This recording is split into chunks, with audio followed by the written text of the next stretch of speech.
Hello, everyone, and many thanks for joining this stream on both platforms, YouTube and Rumble. I'm streaming simultaneously on both channels there. Today is 17th of June. Now it's 11 o'clock in the morning, Moscow time, and I have prepared quite a number of news on some major developments. And hopefully, you will find this episode of news update from Moscow informative and useful. Through support platforms, I received one question from Patreon member, and I will answer to that question after news segment. And obviously, of course, I will react on super chat on Rumble. And if there will be any question during the stream from either PayPal platform or Boosty, if I were unable, in case I'm unable to answer during the current stream, then I will answer during the next stream. But I'm not gonna miss out on the question, that's for sure. Okay, that's been said, dear friends. As I said, plenty of news. So much is happening, and so let's start today's news update.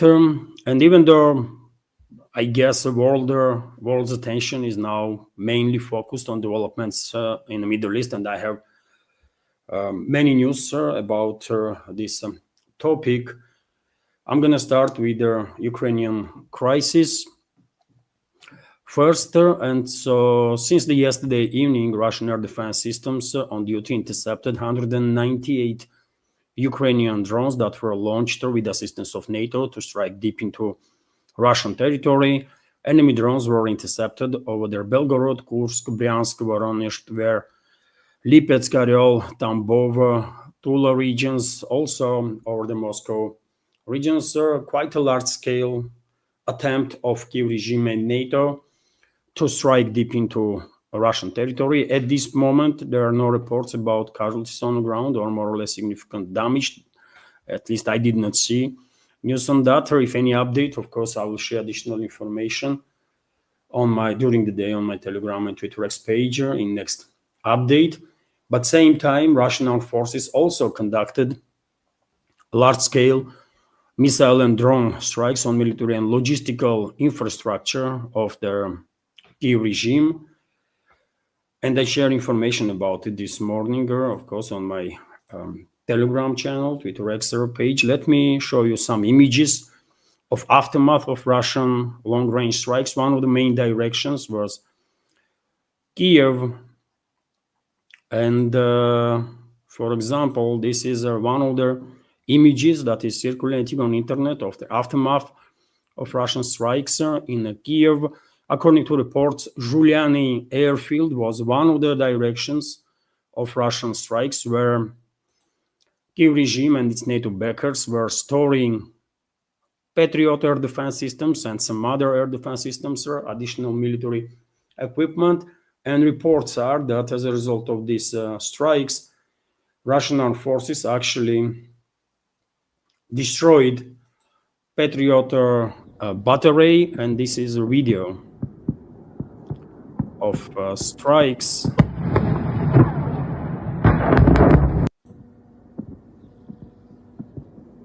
You clearly see missiles are avoiding air defense, striking their targets. It was a relatively large scale Russian strike on military and logistical infrastructure of the Kiev regime. And as I said, according to preliminary reports, quite successful one. Many military assets of this Western-backed terrorist regime was hit and destroyed, including Patriot air defense battery. Let's see what Russian Defense Ministry will share with public about these strikes. Kiev regime, on its part, stated that about 400 drones were launched by Russian armed forces and a few dozen missiles. Although, as I'm always saying, I don't take nothing from Kiev regime as to be true. So therefore, let's wait what Russian Defense Ministry will say about these strikes. In addition, dear friends, let me share with you this information that Russia has handed over 6,060 bodies of fallen Ukrainian armed forces soldiers and officers to Ukraine, to Kyiv regime, as it was agreed during the recent second round of talks, direct talks between Moscow and Kyiv regime. And same time, Russia offered to transfer bodies of another 2,239 killed Ukrainian military personnel. There was no answer on this humanitarian gesture of goodwill from Russian side. Let's see what Kyiv will do about it. But due to internal pressure on Western-backed terrorist regime of Zelensky, I guess they would not be able to refuse to accept this transfer. And I remind you, dear friends, that according to a number of sources, Western one and others, Moscow actually is in a position to transfer bodies of killed Ukrainian military personnel in tens of thousands. Politico recently reported that Russia can transfer 40,000 plus bodies of the killed Ukrainian military personnel to Kyiv regime, and other sources are reporting about 60,000. Obviously, it is difficult to say until Russian Defense Ministry itself will make their information public. We would not know for sure, but I would not be surprised definitely if Russia can transfer tens of thousands of bodies of killed Ukrainian military personnel in upcoming days, if the regime will accept this transfer. In any ways, this process, humanitarian process in this crisis continues. Russian side is transferring bodies of killed Ukrainian military personnel, and also, as it was agreed in Istanbul, POW exchanges are taking place, and soon wounded POWs from both sides probably will be exchanged also. In addition, dear friends, I want to share with you this information that yesterday Russia's Foreign Intelligence Service made very important information available to the public, which is that Ukraine and a number of European states, globalist control regimes in Europe, basically UK, France, Germany, others, are plotting complex and bloody provocations against Moscow. So provocations are expected in the Baltic Sea, according to Russia's Foreign Intelligence Service. And one of their scenarios that they are preparing is basically to stage the fake Russian torpedo attack on US Navy vessel. Can it happen? Of course it can, right?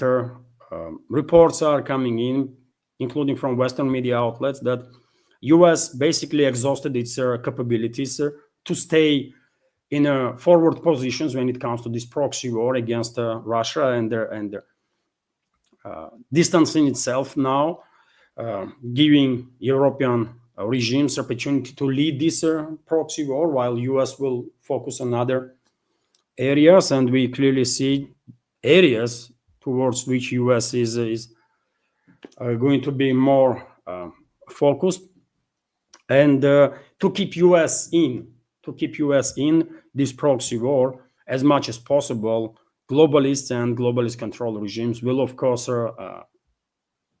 try anything, including false flag operation.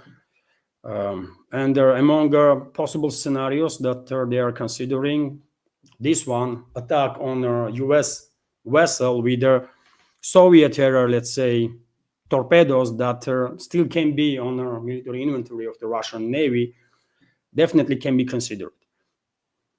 So Russian Foreign Intelligence Service made this information public. Probably information was also transferred to their American colleagues, so that both sides will probably do whatever they can to to make sure that they're not gonna fail into this trap that will be created by the globalists. And in any ways, by the way, as I was saying in so many updates and many other commentators on alternative media, due to desperation on part of globalists and their control regimes in Europe, everyone should expect false flag operations on their behalf to keep US in this proxy war in a leading position, not just to keep it in, but to keep it in a leading positions, because it's only US that is more or less capable to provide Western-backed terrorist regime of Zelensky with their massive volumes of weaponry, munition, and so on. European countries, European NATO member states, almost completely exhausted their stockpiles. Not completely, but they are almost on level of complete exhaustion, and they are definitely in no position to prolong this war against Russia for another number of years, and they are definitely not in a position to achieve strategical defeat of Russia as they are dreaming about. So information is public now. False flag operations being planned by globalist controlled regimes in the West, in Europe, and their proxy Kiev regime, and Moscow and Washington should be in touch to make sure that due to provocations of these elements, Russia and US not going to end up in a direct war, let's say. Although risk of that is obviously there. Also, this morning I shared on my Telegram and Twitter X page this information that Secretary of the Russian Security Council, Sergey Shoigu, is again in North Korea on behalf of Russian president, on the instructions of Russian president, obviously, where he will meet with the country's leader, Kim Jong-un, and presumably with the other civilian and military leaders of the republic. Important news, I think I can give you some video on that matter. I think this is important, and when first reaction was, why would not Shoigu be appointed as a Russian ambassador in North Korea? Because he's almost every other week is there nowadays, right? And question is what is going on? Is this visit connected with the Russian-North Korea cooperation in terms of military, in terms of security? Or maybe this visit is also somewhat connected with the current developments in the Middle East? Because we all know North Korea has huge stockpiles of all sorts of weapons since the ceasefire was reached on the Korean Peninsula. And we are talking about millions and millions of, tens of millions of actually, shells of artillery of all sorts, and tens of thousands of missiles, potentially even more. And well, maybe this visit and in the current talks are connected strictly to bilateral relationships and the partnerships in military and security matters, potentially economical matters. Why not? Or who knows? Maybe due to escalation in the Middle East, that topic will be also discussed by the representatives of the two countries. In any ways, this is something that we should pay attention to, I believe. That's been said, dear friends. Let me notice before I continue with the latest reports about Middle East itself. Let me notice that this independent media project from Russia is completely subscriber funded and exists only as long as it has your support, your assistance. And if you like my work, if you would like to see this project being preserved, saved, please consider to support. You can do it through several means. You can donate through PayPal or Boosty platforms. The links are on this video in the description box and in the pinned comment. You can subscribe to my page on PayPal and Boosty.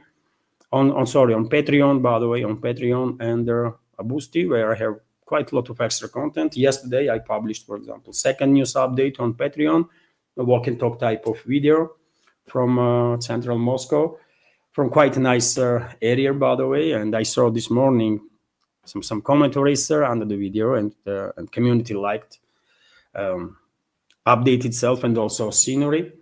So yes, I'm trying to, as my thank for support that I'm receiving from Patreon and Boosty, I'm trying to make some extra content that is exclusive for these platforms.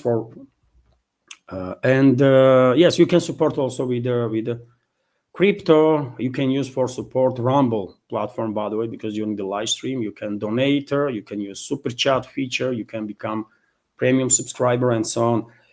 And that way, with your assistance, with your support, hopefully I'll be able to save this project and maybe even further develop. I hope so. Anyways, many thanks to everyone who already helped and continues to support. All the links are on this video in the description box and in the pinned comment. That's being said, let's continue with some more news now. Let's continue with some more news well, RIA Novosti is reporting that Russia is ready to mediate between Iran and Israel. This statement comes from press secretary of the Russian president, Dmitry Peskov. Let me give you some details on that. Russia remains ready, if necessary, to provide mediation services in resolving the conflict between Iran and Israel, said Russian presidential press secretary Dmitry Peskov. And I remind you, dear friends, that Russian President Vladimir Putin, during recent conversation with the US President Donald Trump, also offered mediation to de-escalate in the Middle East. And yesterday, Russian President also spoke about topic of Middle East and somewhat on Ukrainian crisis with the President of Turkey, Recep Tayyip Erdogan. So Moscow is clearly demonstrates in many ways that is ready to play a positive role in terms of de-escalation if all parties that are involved in that conflict would agree on that. And well, intention is good, obviously, we all understand that, but me personally, I'm quite skeptical that either Washington or other Western countries, Western allies of Israel will listen to these proposals from Moscow, and I'm quite sure leadership of Israel will not listen either. And when it comes to Russia-US, by the way, relationships, my skepticism is definitely reasonable because, for example, yesterday, spokeswoman of the Russian Foreign Ministry, Maria Zakharova, stated that the US canceled bilateral talks with Russia. So the United States has unilaterally canceled the scheduled meeting with Russia aimed at resolving tensions in bilateral relations, according to Russian Foreign Ministry's spokeswoman, Maria Zakharova.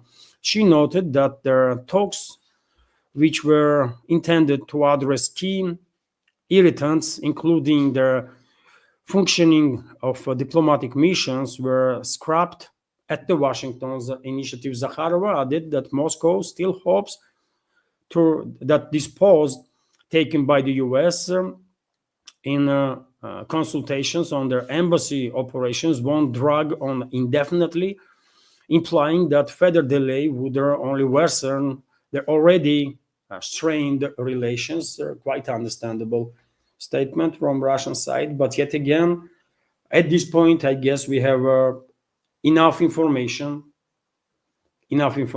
to basically have a quite a good understanding what kind of people are representing collective West, including US. After all, Trump was and his administration were directly involved in disinformation campaign towards Iran when it comes to US and Iran talks on a nuclear deal, and therefore we really are reached the point not reaching the point, but already reached the point when no one in the leadership of collective West can be trusted.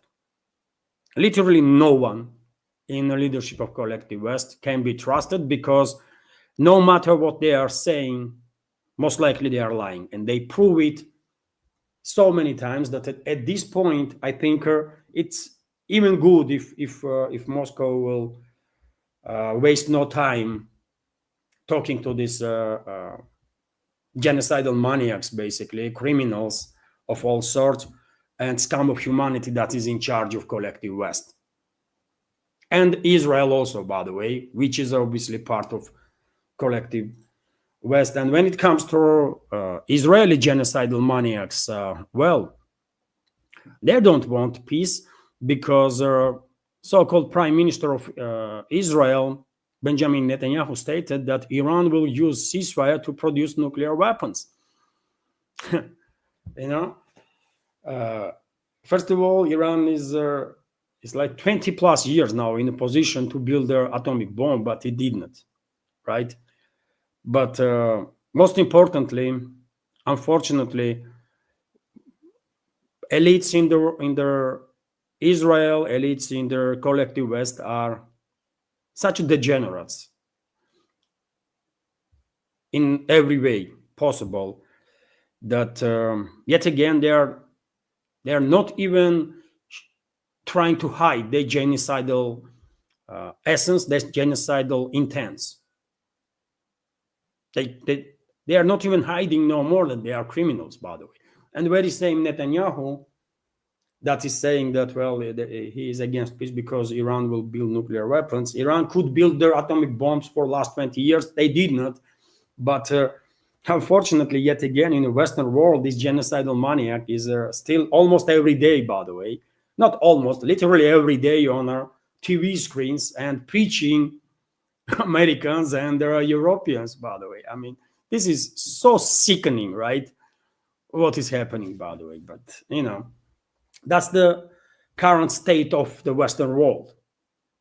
And what you're going to do about it, That's the dark place that Western world is right now. And that's why I'm saying, by the way, Western ruling class, Western so-called elites, they are existential threat for humanity, for all of us, no matter where we are living, by the way, in the West, in the East, North, South, they are existential threat for all of us. And as I said, West, including Israel, is run by genocidal maniacs, absolute degenerate scum of humanity. And Netanyahu is saying it openly, demonstrating it openly, by the way, right? As I said, they don't even trying to hide that they are basically, degenerates, right? They are scum of humanity. And for example, Netanyahu was not just saying that, well, peace will be used by Iran to build their nuclear weapons, which is a lie, by the way, lie. But he also went to say that he is not ruling out killing of Iran's supreme leader. I mean, they are talking about killing people, scientists, by the way, political leaders, religious leaders of other countries, as if it's nothing. Right? The world is doomed, by the way. I mean, this is just insane. This is truly insane, by the way. And I mean, Western world is definitely in a dark place, very dark place, when this kind of behavior is absolutely normalized. And Netanyahu on the screen, by the way, is bragging about killing religious leaders of other countries, other peoples, by the way, scientists of other countries, and so on, which is crazy, right? Totally insane. And they are doing it, by the way. They are killing people left and right. And yesterday, for example, Israeli fascists bombed their headquarters of their TV station. Iranian state broadcaster's office was targeted and destroyed. And I shared on my Telegram and Twitter X page some footage of that. But let me also share these videos now. So this is, by the way, one of the images when building of Iranian broadcaster is on fire. I mean, massive building and a massive fire, massive destruction. Obviously, other angle, by the way, of that building, as you can see, a huge destruction was done. And this is TV station. This is journalists, by the way, that Israel has killed more than journalists have been killed during the First World War and Second World War combined, according to many sources. Israel already killed more journalists than in last, let's say, year and a half, than in First and Second World War combined. You tell me how insane is that? And what that said about Israel, modern Israel.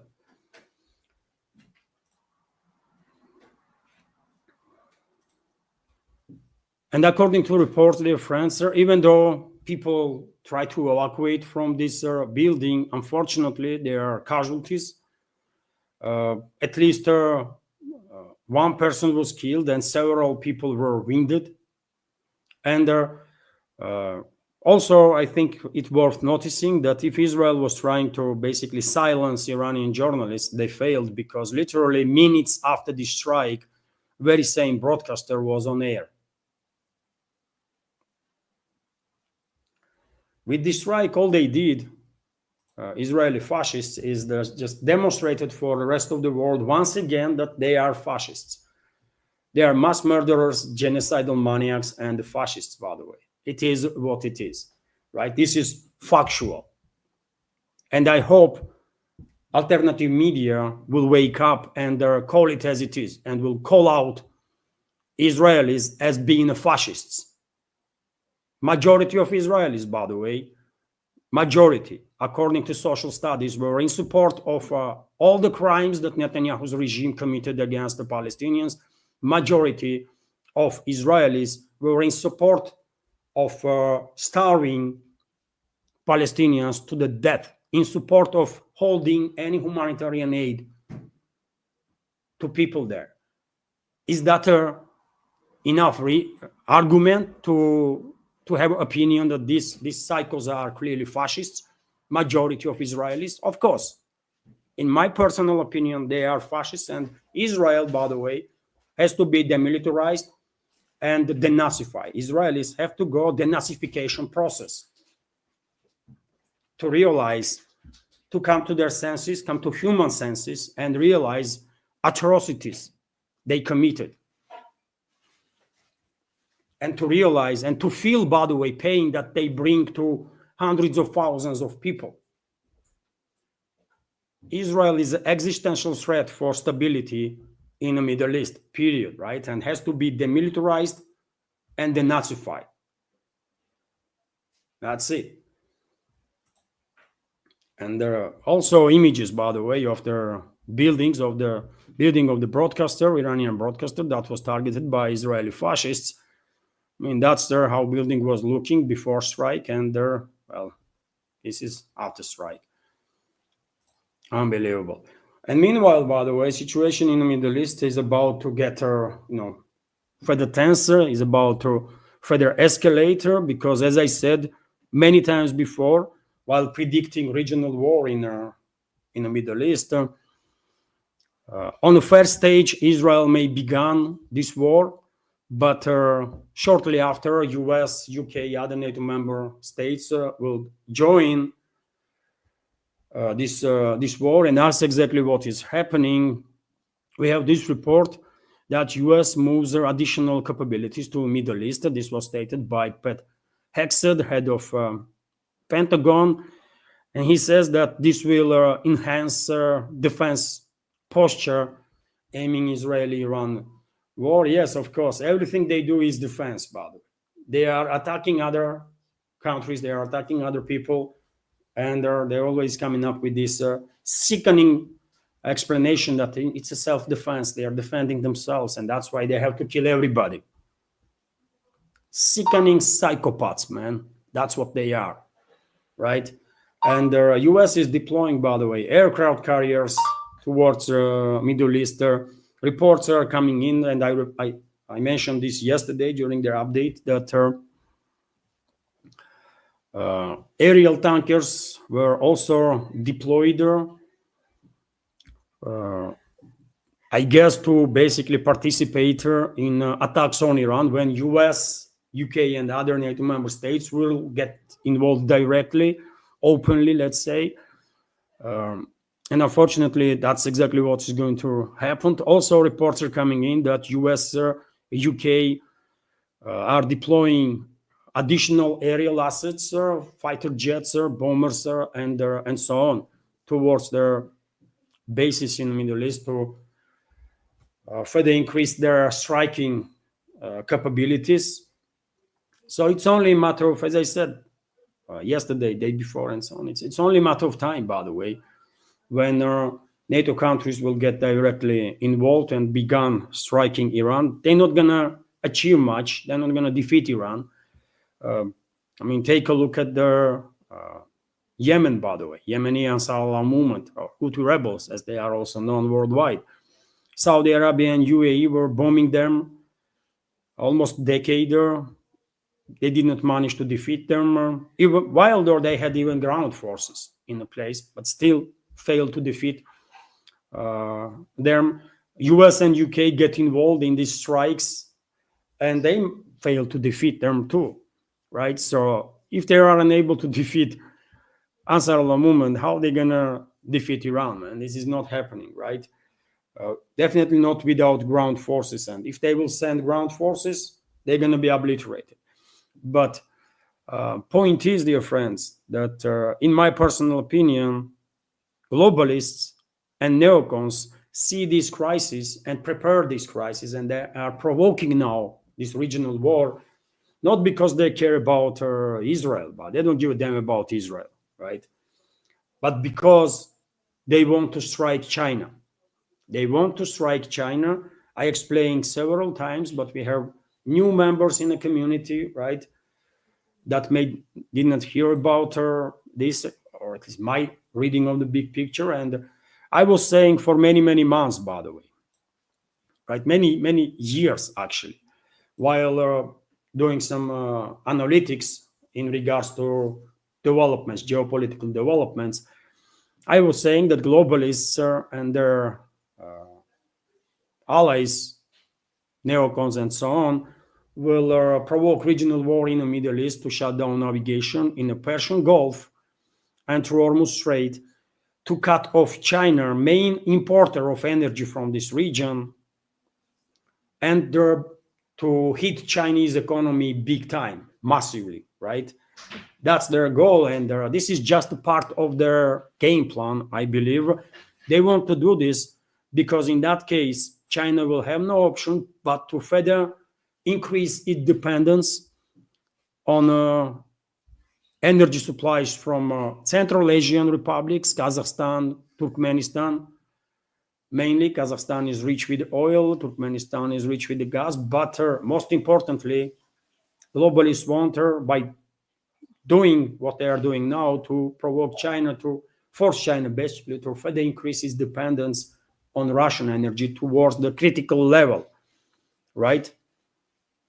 Because their hope is that at some point they will generate tensions between Moscow and Beijing and will force Beijing to take military action against Central Asian republics and against Russia to secure energy resources. That's what their game plan is. And that way they want to basically get rid of main competitors on a global scale. Hopefully, I mean, it is difficult to explain this complex topic in a couple of minutes' time, but hopefully I'm doing okay in that regard. If there will be any additional questions on the matter, that will make it easier for me to talk about specifics. But anyways, that's what they are trying to do, right? And question is now, if they will topple the government in Iran, what will that do? That would not shut down navigation in the Persian Gulf and Hormuz Strait, right? So they don't want to topple the government, therefore. And they would not. They will weaken regime, and Israel is clearly striking military leadership or scientific leadership. Most likely they try to kill political leadership also of Iran. But toppling government and regime change is not their main goal of the globalists and their neocons. No. What they want is to weaken Iran so much so that Gulf states, Gulf kingdoms, by the way, Saudi Arabia, UAE, Qatar, Bahrain, they would not be scared enough so that they will get engaged directly in a war against Iran. Right now, I think they are exercising restraint because they have a fear of Iran.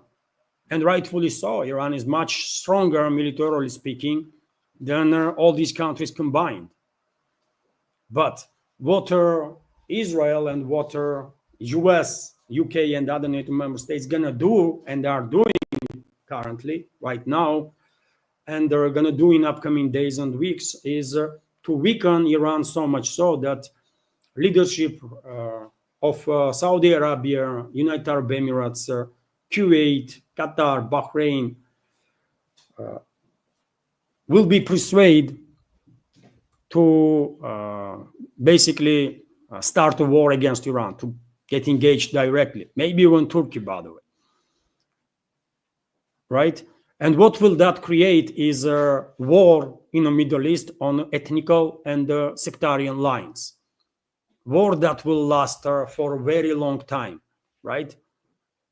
And that's exactly what globalists want. That's exactly what neocons want, because that way they will manage to keep Persian Gulf and the Hormuz Strait shut down for navigation for many, many months, maybe for many even years, right?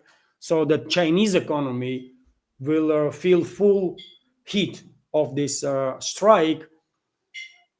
And at some point, Beijing will begin increasing independence on exports, on imports of energy tremendously from Central Asia and from Russia. So therefore, by the way, I have to disagree with everybody who is saying that either Israelis or the globalists or the neocons are trying to conduct regime change. They don't care about regime change, by the way. They want prolonged war in the Middle East, regional war on religious and ethnic lines. So that, and by the way, I remind you that, well, while Saudi Arabia, Kuwait, UAE, Bahrain, it's predominantly Arab nations. Iran is not Arab. Iranians are not Arabs, by the way. Right? So that's why I'm saying that West wants to provoke conflict on sectarian lines, religion lines, because majority of these countries are Sunnis and Iran is a Shiite Muslim country, right? And also on ethnic lines. And that way, they be able to keep instability in this region for potentially many, many years, long enough to basically force China to be, increase its level of dependence on Russian energy towards the critical. That's the game plan, and that's why I believe Moscow and Beijing have to do everything and anything necessary to prevent regional war in the Middle East. Some people may argue, what, Russia will make more money if navigation is shut down in the Persian Gulf because oil prices will skyrocket. It does not work that way, by the way. Oil prices will skyrocket, obviously, but Russia and every other serious country is operating on strategical levels, right? They are planning for decades and decades up front. And Russia don't need no money that will endanger millions of people, or potentially billions of people, and also Russia itself, right? It's not about money for Russia, and it should not be about money for China too. It's about survivability, because global South and the entire world, by the way, is clearly under assault of the Western ruling class. That is hysterical, clearly, because they are losing grip on this world, and they are extremely dangerous, and they are attacking almost everywhere in every direction, and until they will be smashed, they're going to continue to do so, I think. But anyways, let's talk about some more news, dear friends. As I said, Israelis continue to attack political, civilian, or public military leadership of Iran. And this morning, news broke that Israelis announced the killing of the chief of the central staff of the Iranian armed forces, Khatam al-Anbiya, IRGC General Ali Shadmani, during their overnight strikes. I did not see confirmation of this information yet from Tehran.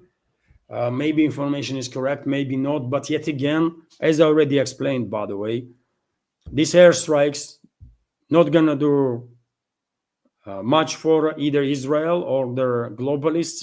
They are trying now to weaken Iran, so much so that these Gulf nations or Gulf royal families, let's say, Gulf aristocracy, that was created mainly by British, by the way, right? Some 100 years ago, at least some of them.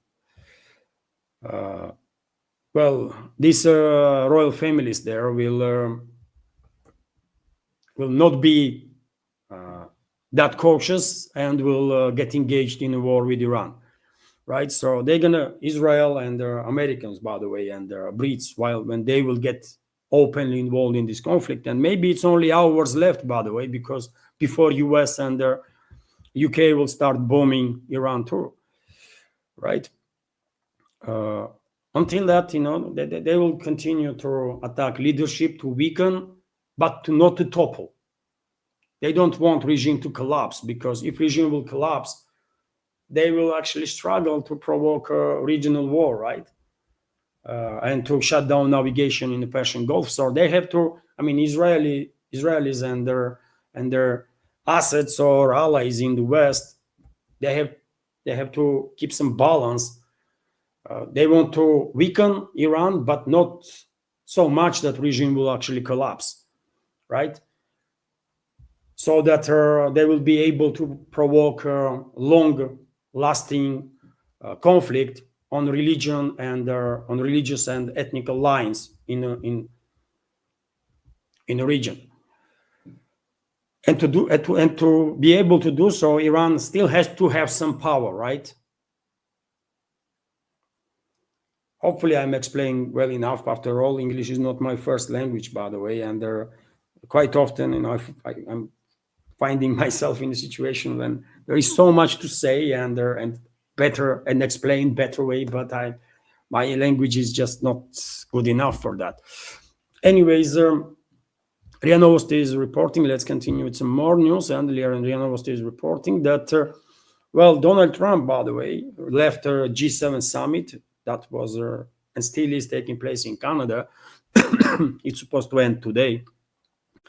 So Trump left earlier, and Macron stated that Trump left because he is going to focus on the ceasefire between Iran and Israel. And Trump reacted on that and said that French attention-seeking President Emmanuel Macron mistakenly claimed I left G7 summit in Canada to return to Washington to work on ceasefire between Israel and Iran. Wrong.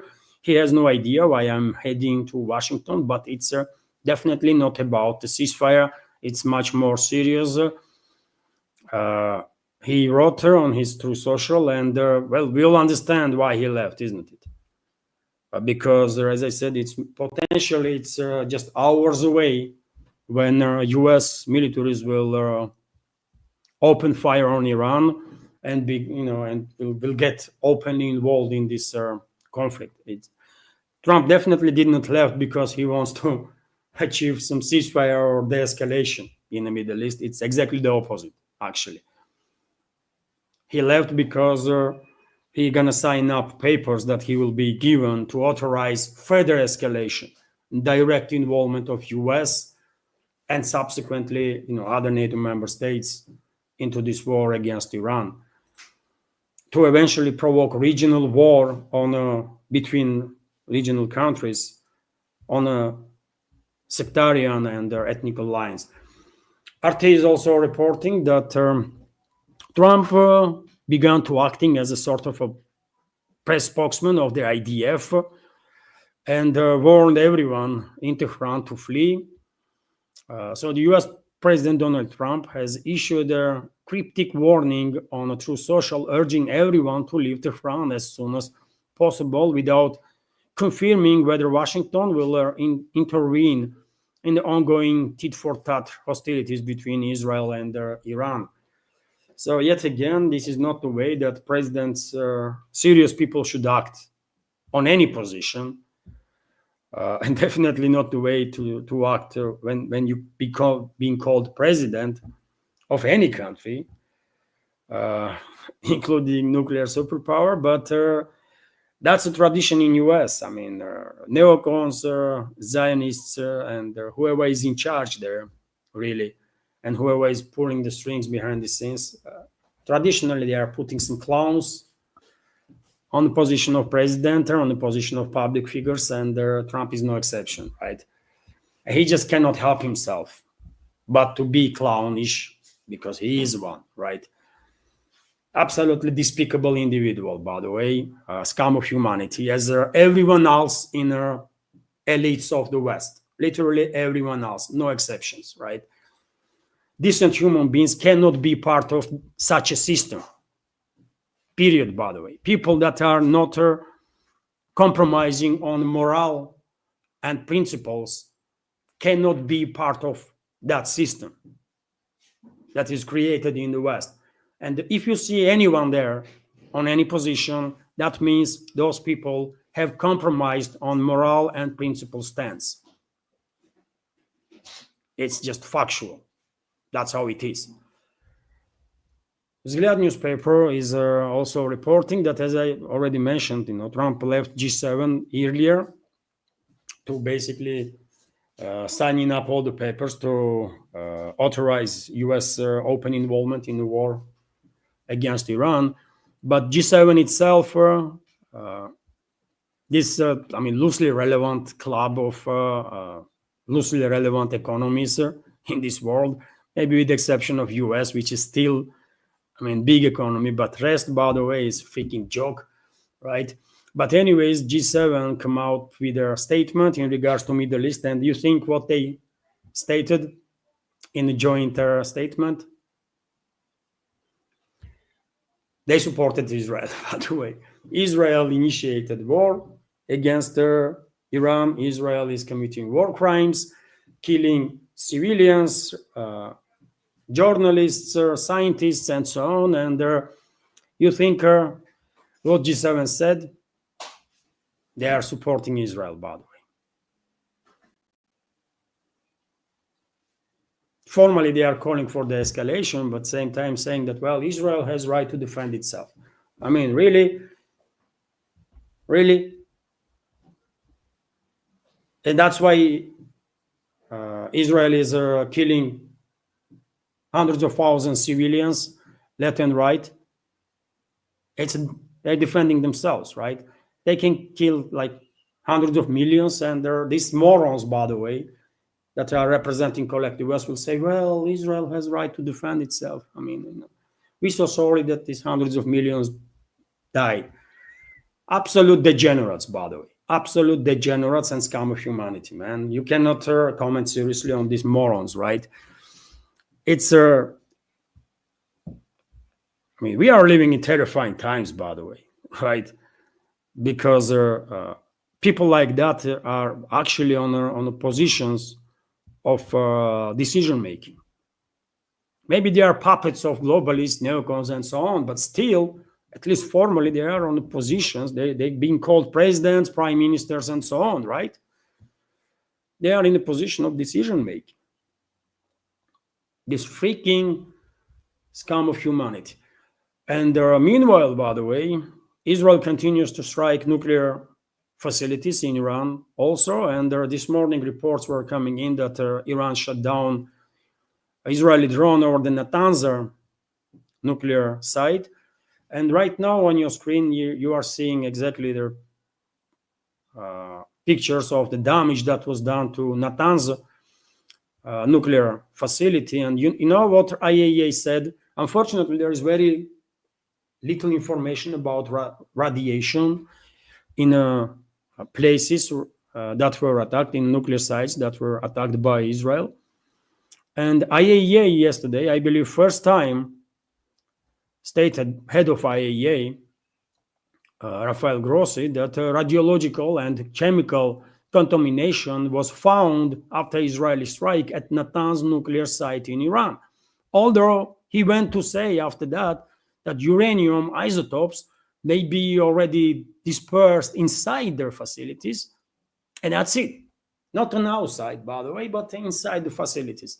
Easy for radioactive particles, by the way, are asking permission to leave the premises. You see level of degeneracy of these elements, by the way, that are called elites of the West. And Rafael Grossi is, of course, asset of Mossad and the CIA, right? Oh, he will say anything, any nonsense that he is ordered to say, including such a crap like, well, in these facilities there might be radioactive pollution, but only there, not outside, because yet again, radioactive particles are asking permission, allegedly, to leave the premises. It's a sickening, right? It's a sickening, by the way. Who knows what level of contamination really is, not just on these nuclear sites, but also in which direction the wind already took these radioactive particles, and where they're going to land, by the way. In 100 meters, in 100 miles, in 1,000 miles, or where. And this process continues, by the way. And any nuclear facility that are not deep enough on the ground gonna be targeted by Israel and US. And US gonna get involved. As I said, potentially even in next several hours, but definitely gonna get involved, right?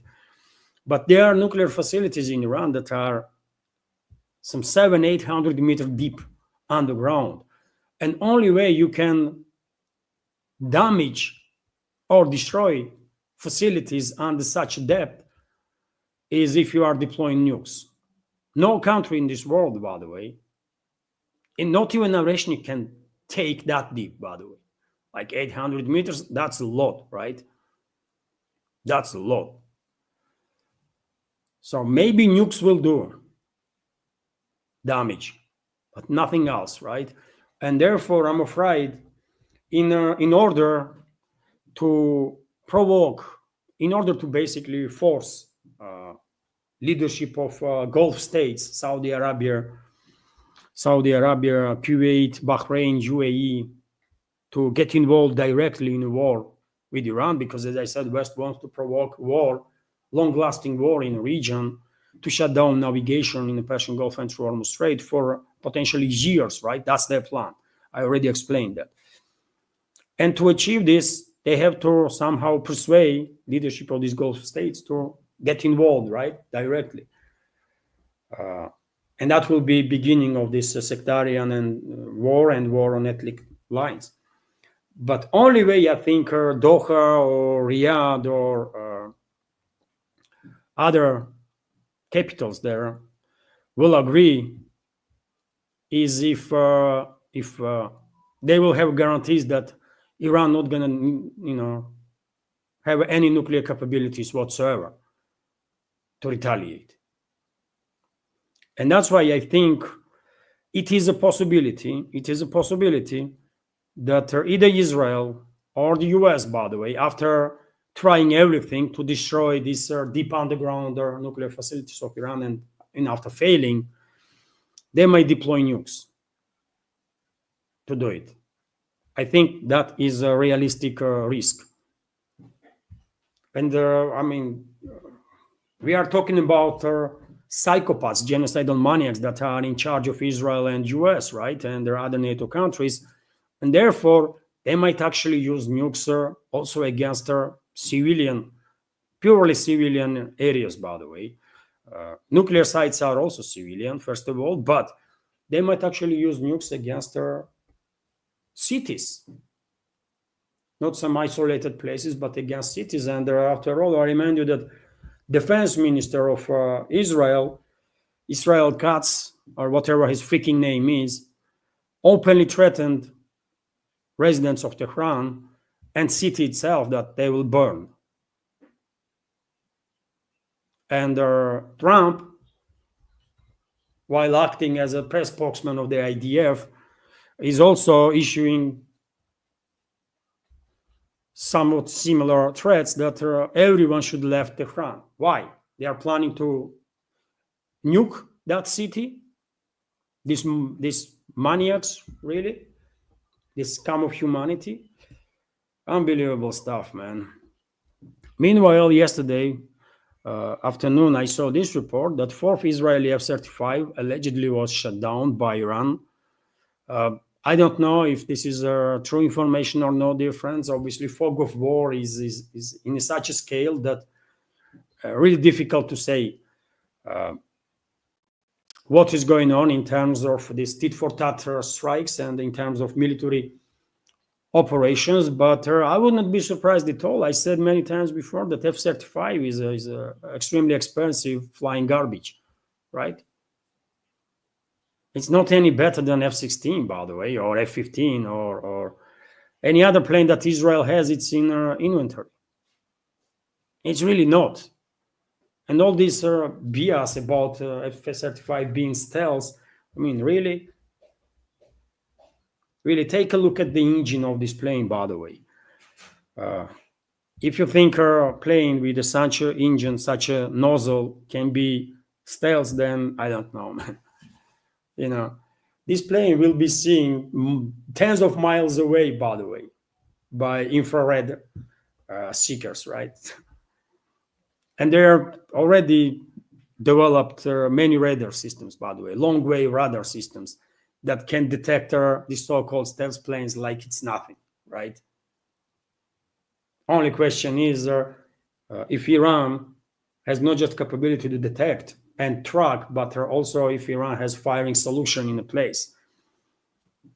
And if they do, they can easily bring down our F-35s, man. It's not an issue, absolutely, right? Vzгляд newspaper is also reporting that, well, destruction of the navigation in the Persian Gulf, by the way, that I spoke so much during this update and also quite a number of times before, is already begun. And we have this report that 900 ships went off course, by the way, in the Persian Gulf due to difficulties with their navigation, because all sorts of radio electronic warfare is in place, I guess. So navigation signals for more than 900 vessels in the Strait of Hormuz and the Persian Gulf have been disrupted as tensions between Iran and Israel escalate, Bloomberg reports. And this is just the beginning, by the way. I mean, 900 vessels. I mean, can you imagine level of traffic in this major waterway for this world? And West is intent to shut down Persian Gulf and Hormuz Strait for any navigation whatsoever. And I'm afraid if Moscow and Beijing will not get involved, by the way, somehow, some ways, and if Moscow and Beijing will fail to prevent regional war to happen, well, world is going to end up in extremely deep trouble. world is in trouble already, but one may argue this is also just the beginning then, right?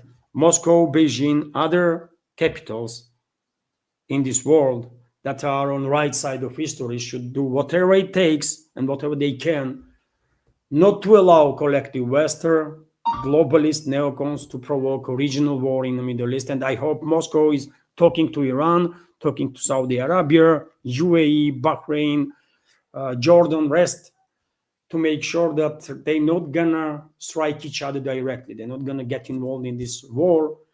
And if they will stay apart, then only with the aerial strikes and so on, neither Israel, neither its NATO ally is going to succeed much, right? They can harm Iran for sure, and Iran already being harmed, right, with these strikes, but they're not going to defeat Iran. As long as the regional countries will stay out of this conflict and will not get involved, at least directly, no matter how severe pressure is from their either Israelis or their Western states, world is has a chance. World is might survive, but if West manages to provoke regional war there and the sectarian and religious conflicts, then region is finished, and most likely whole world is finished also.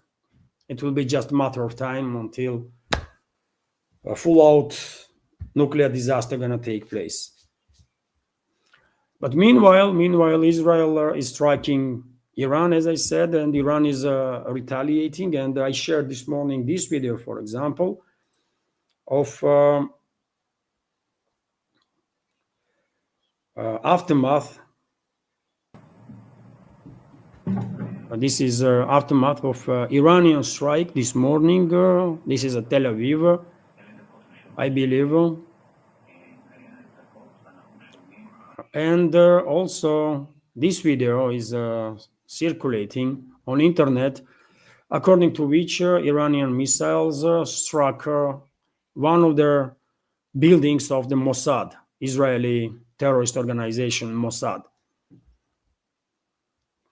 So obviously Israel is not sharing information, how many generals, how many high-ranking officers of IDF or Mossad or other institutions they lost. Iran is also not providing much of the information on that, but I guess it's not just Iran that loses high-ranking officers, but Israel probably also, because all these strikes are quite precise, right? Some missiles may get off the course and hit some place that was not intended, but as far as I can tell, majority of Iranian missiles also are striking intent targets. And that is not just military equipment, but also military personnel, including high-ranking one, right? And also, dear friends, few more news. Let me check what I have left here.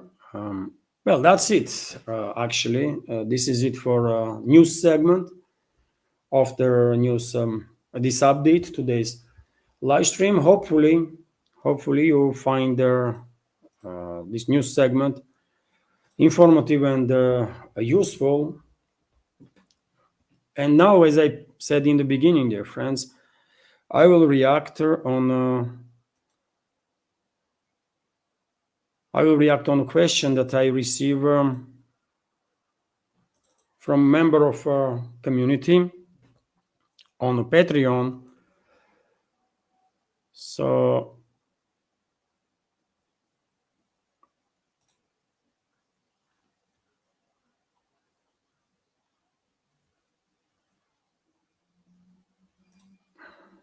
this is the question, and let me read it first.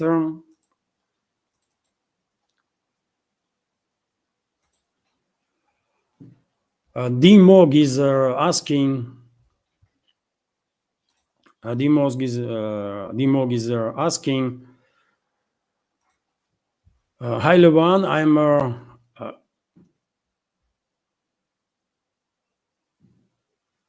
I have a question for you to answer in one of your shows, please, if possible.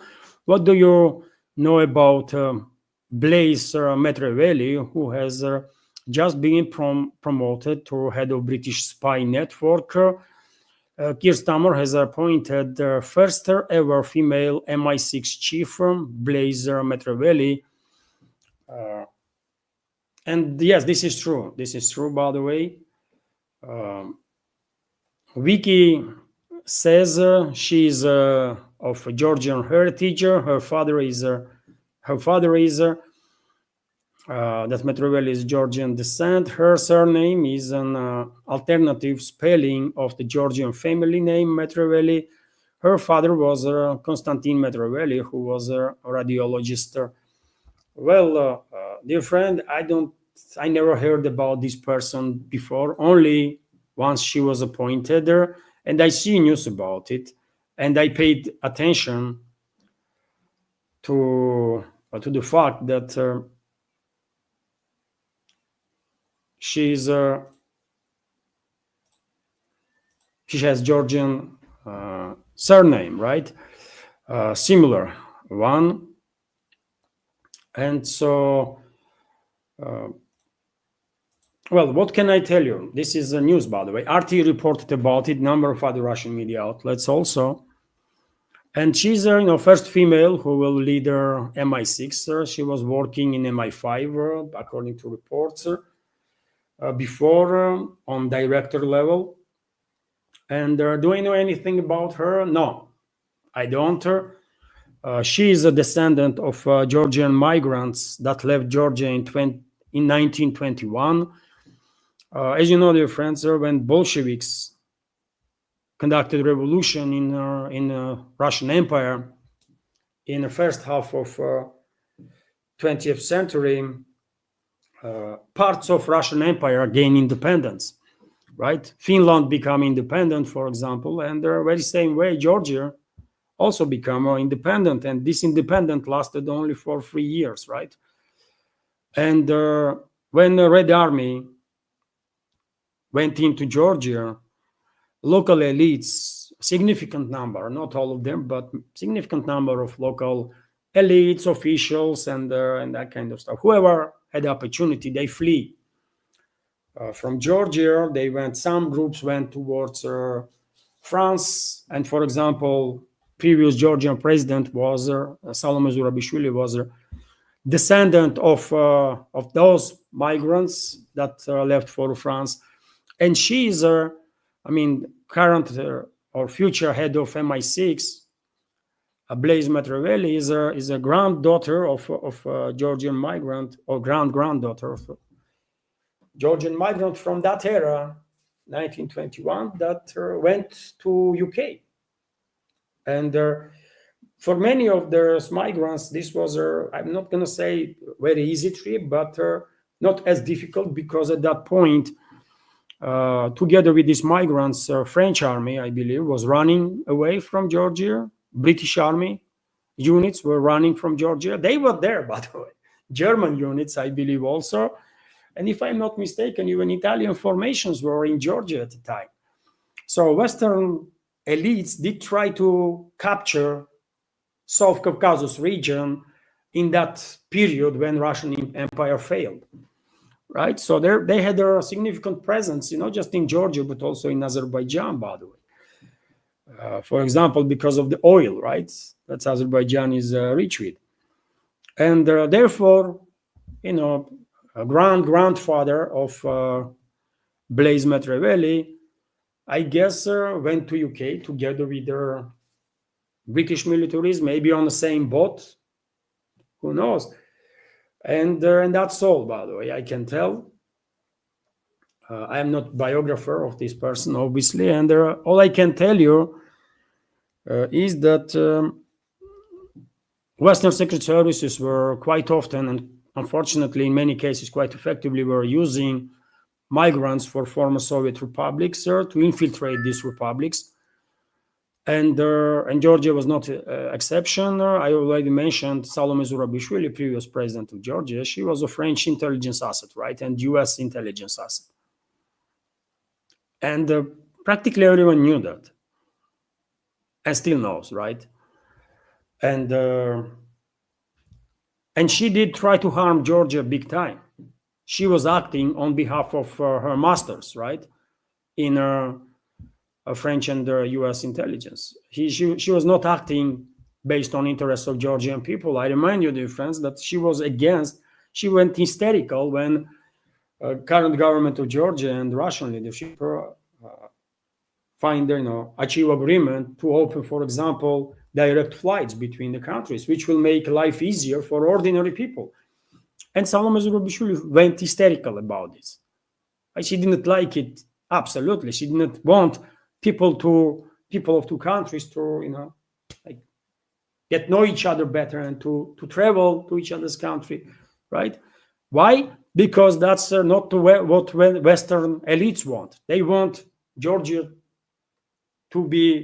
people to be as anti-Russian, as brainwashed as they possibly can be. And Saakashvili's regime in 2003, by the way, was trying to brainwash people in Georgia, especially young generation, big time. Then our next president, by the way, what was his name? Forget. I was trying to do the same with and Western assets, Western secret services had and still have quite a lot of media outlets, by the way, not just their assets in political class or the NGOs and so on, but also media assets. And they are still until now, brainwashing people there, right? And I remind you, dear friends, that during the presidency of previous presidents, Zurabishvili, US and a number of other Western countries several times tried to conduct regime change in Georgia. They failed because vast majority of people are in no support of these Western run NGOs and the public figures, so-called politicians.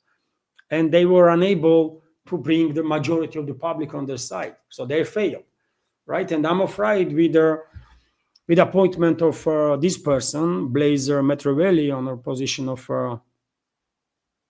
chief of MI6, globalists and their controlled regimes in UK, in this particular case, gonna further intensify attempts to conduct regime change in Georgia and to bring their assets into power so that they will use Georgia then as a weapon against, as they call, soft underbelly of Russia. That's what they call South Caucasus, by the way, historically speaking. Soft underbelly of Russia, right? So they probably, current Georgian leadership should get prepared, and public also should get prepared for even more attempts from the Western-controlled assets, more attempts to destabilize country and conduct regime change, because globalists are desperate. Globalist-controlled regimes are desperate, and they will try to destabilize Georgia, conduct regime change, and then use Georgia and South Caucasus region as a whole as a sort of a second front against Russia.